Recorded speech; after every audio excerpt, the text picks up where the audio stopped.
should we swap to English? The slides are in German. Irgendwer, der nicht Deutsch spricht? Okay, so I could switch to English, but the slides are in German, so I'll translate for you. Okay, good. So what I want to talk about today is smart open source automation. So automation is a pretty broad subject, and you can talk about industrial automation or home automation. I won't make a difference between those two topics because they're pretty much the same for me. But let me give you a short introduction first, who I am and what we do. So like I said, slides are in German. I'll translate for you, for those who can't read it. I am the CEO of MSCon. We were founded 2003, and what we do primarily is machine construction in various automation projects. Our main project is an automated cash handling system we've been developing for the last 10 years, or even more, 12 years. And we also did some automation projects in the automotive industry. And on the side, we also develop software and PCBs, electronic products. So just to give you a short overview, that's important because the reason why we developed these new technologies and these automation projects I will show you today is because of our work with automation, and especially my concerns with automation technology. So when we talk about automation, we need certain hardware to control things. So what are the possible approaches to these? One classical approach, of course, is a PLC. You can see it on the right side, it's SPS here, it's the German word for it, a PLC. If you are coming from the automation industry, you probably know these devices. These are little microcontroller devices that can control outputs, can read inputs, and in between they execute a program that sets the outputs, reads the inputs, does some calculations, and that's pretty much it. They're pretty dumb. Usually they can't do anything else than reading data and writing data, but they're very reliable, and they have certain features to them which make them very interesting in automation. For example, they are real-time. So if you want to control a motor, or if you want to read sensors, you want to do this in a very short period of time, because if you have to react to movements, you need to react fast enough. Those PLCs will ensure that you are controlling your stuff fast enough, but they're very expensive. On the other hand, we have recently a lot of microcontroller boards popping up in the last years, especially the Arduino, the Raspberry Pi, and the BeagleBone, just to name a few examples, which are pretty interesting for automation because they're low cost and they're very powerful, but they usually lack a real-time system. So they're interesting because we have this new connectivity to the internet, which is very interesting for data visualization, remote control, or even cloud computing. So what we wanted to do is merge those two areas into a single product, or create something that combines these interesting features, these low-cost embedded boards, which usually run Linux. That's not true for the Arduino, but the other two boards run Linux. I'm pretty sure most of you know the Raspberry Pi. Anyone who doesn't know the Raspberry Pi? Okay, so I don't have to explain it. Interesting with these boards is they have GPIO headers, which makes them pretty equal to PLCs, because you can read inputs, you can write outputs, and you also have serial ports. But the concept of those add-on boards is a little bit flawed. We developed our own add-on board when the Raspberry Pi started with an RS-232 and RS-485 controller. But the problem is, if you need more, you're usually not able to do so, because if you need 4 serial ports or 25 inputs or 20 outputs, you just can't do it without developing your own hardware. So that was the idea for our automation platform, and we call it Pilot. The idea is to create a quite flexible software package and a new hardware platform that combines the features of those two approaches. So here's a short overview what's inside. We have, of course, the hardware part, a Raspberry Pi as a Linux controller. We have our Pilot mainboard, which has its own ARM processor. That's interesting for the real-time part. And we have modules, which are quite similar to PLC modules. So on the software side, we did really a lot of work in the last 2 years, or more, 3 years. It's been almost 3 years now.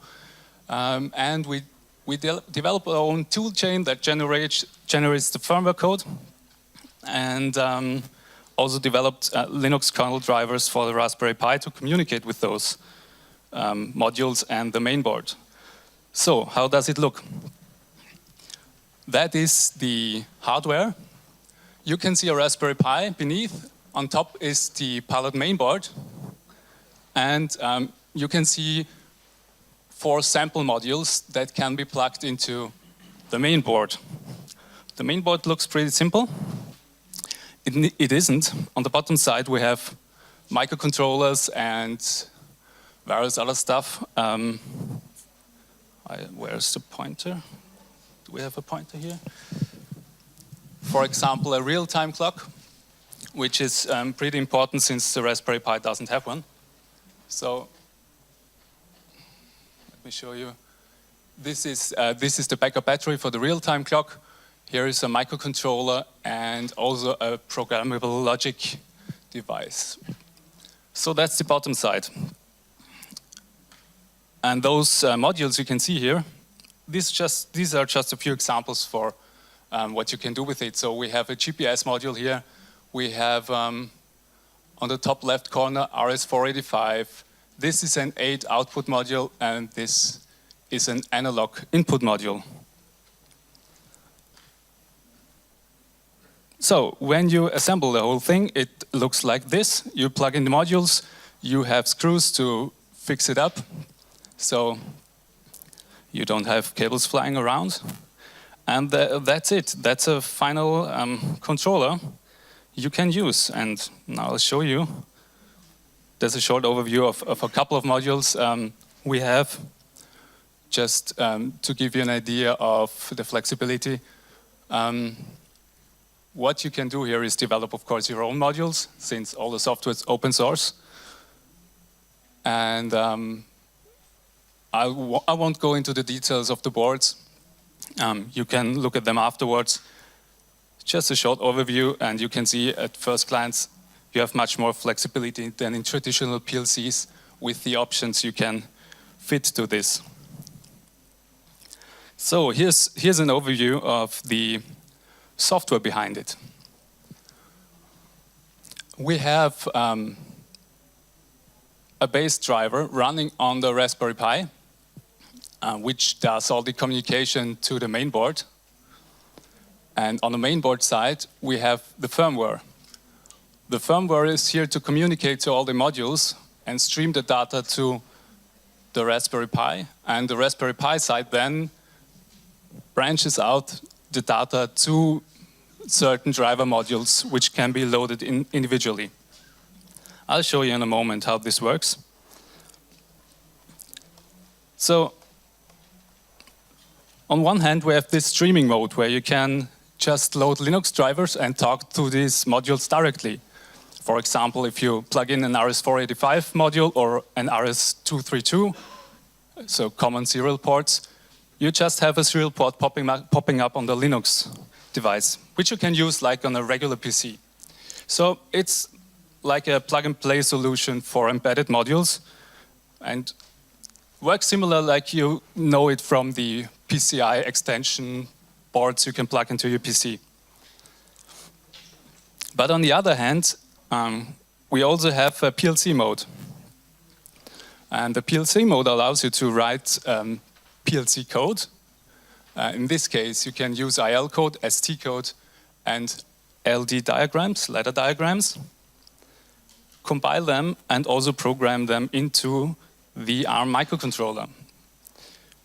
So remember, that's the ARM microcontroller running on the Pilot main board. So this is a real-time board and a real-time CPU. It's not running on the Linux system, which wouldn't be real-time. So you have a real-time system, and you also can monitor the real-time behavior. Some of you might know, if you work with PLCs, a PLC reads inputs, executes a program, and writes outputs.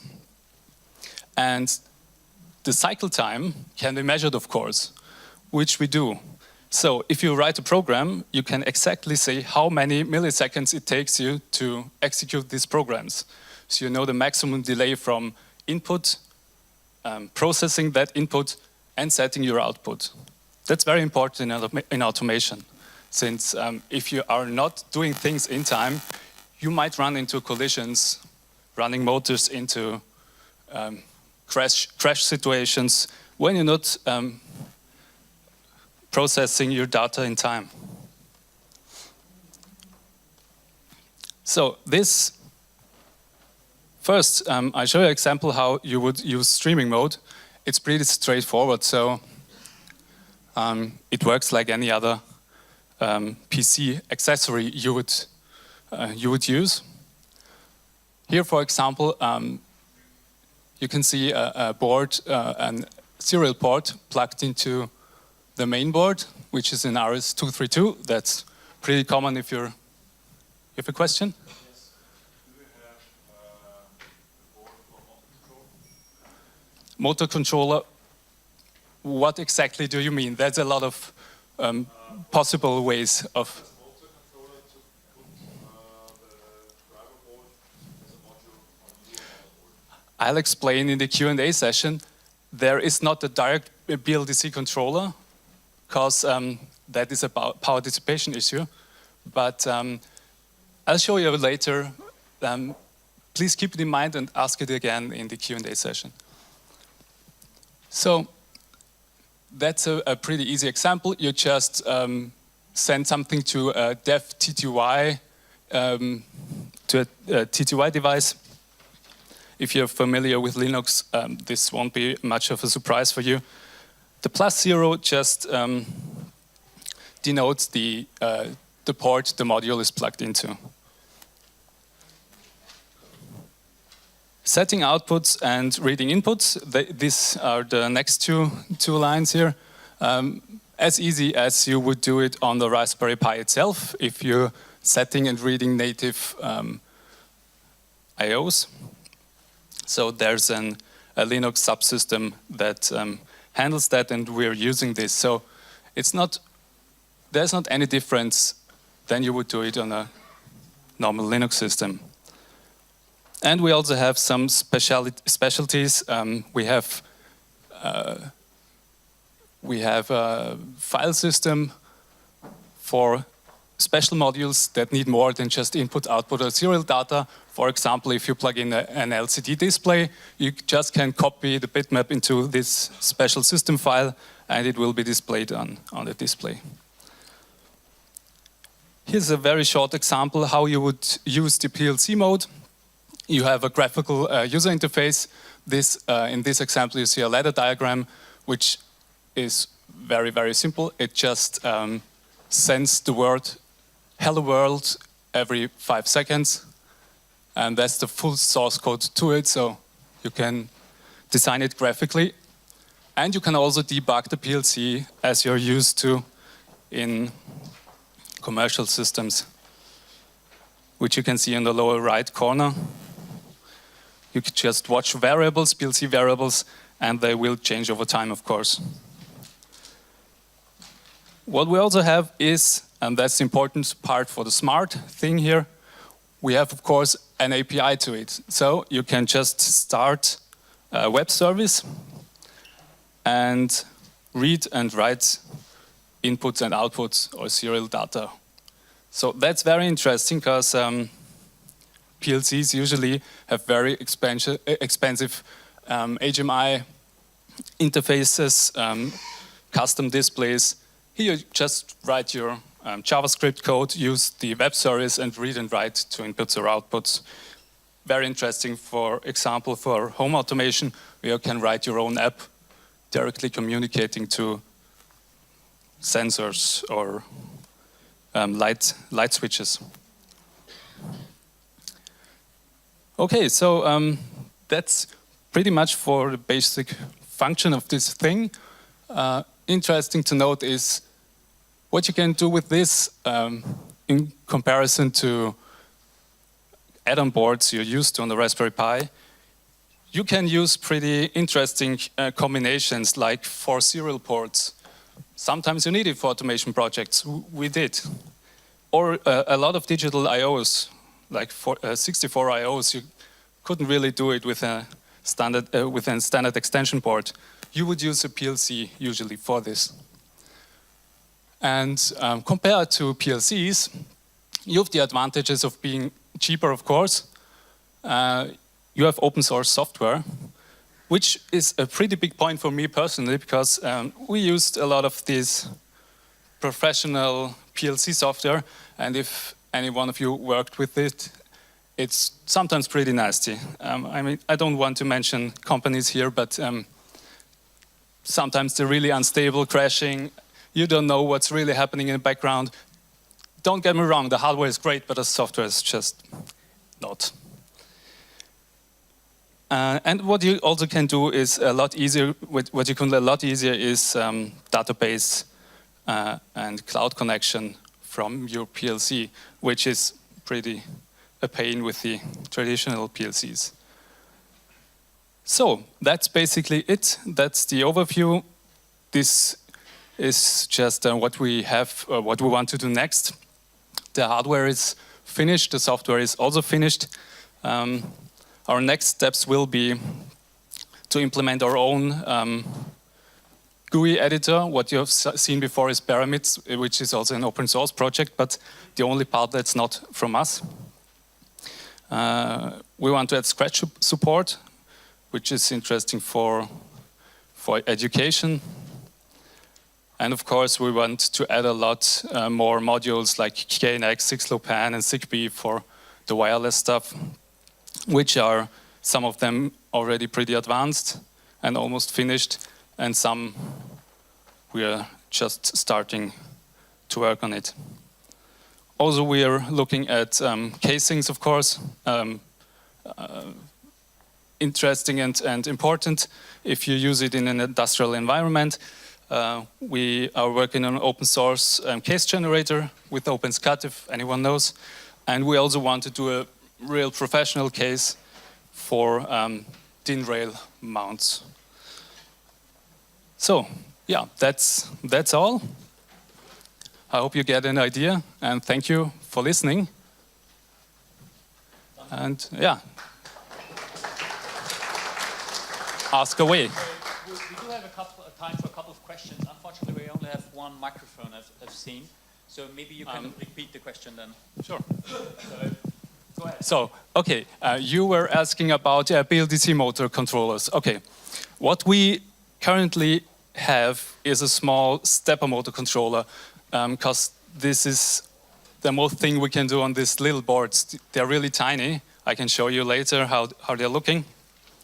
I thought about that option, of course, but usually in an industrial environment, you would have to have pretty high power drives, and that's not doable on a module size like this. So how we use it currently is we have a RS485 4-wire module, and there are a lot of controllers that can communicate over those RS485 4-wire system. So that's how we do it. We have a motor controller board, and we communicate serially. Any other questions? Yeah. You experience disrespect from companies who not want to attach these cheap devices to industrial machines? Yeah. Yeah. Your question was if we have experience that companies do not want to use such cheap devices instead of proper PLCs. Yeah. Well, honestly, no, because those companies that are already locked in with PLCs won't even ask. And those who want to lower the costs are really looking for those. And we also have a lot of contact to companies pretty all over the world already, pre-launch, which want to use this because of the flexibility and because they can use it inside their own product. So it's really, I mean, you can see bare PCBs. We will have a case later on, but currently it's a bare PCB. So people are thinking, hey, we have an open product. We want to use the functionality. Can't we use it for this? And we have pretty a lot of requests here. Yeah. No. Is it a business advantage for us to do open source? No, I have to say that's pretty much of an experiment for us, and it's more my mindset than a business case. What we want to do, of course, is we want to sell the hardware, but we will also give away the schematics. So if anyone wants, he can build it. But my idea is we have a lot of experience with the system. We developed all of it. So my hope is people will come to us and not copy too much in terms of hardware. And in terms of software, we are of course hoping that the community will develop more software, and I would like to see this growing into something bigger than just this little solution. So that's why I really like open source as a concept. Yeah.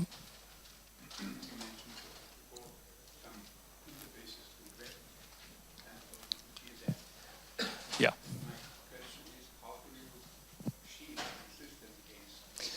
Yeah, that's a very good question. The question was, how do we shield attacks from the internet to our system? Well, I think that's a very good point. And the interesting part on this solution is the internet connection is not coming from our main board. The internet connection is coming from the Linux board. And on a Linux board, you have all the possibilities you have on the standard Linux system. So you have very good firewall features. You can use SSL, you can use VPN, whatever you want, and you can use it with the latest Linux kernel if you want. So I think from the internet approach, this is extremely helpful and interesting, especially for security, since you can apply standard Linux security concepts.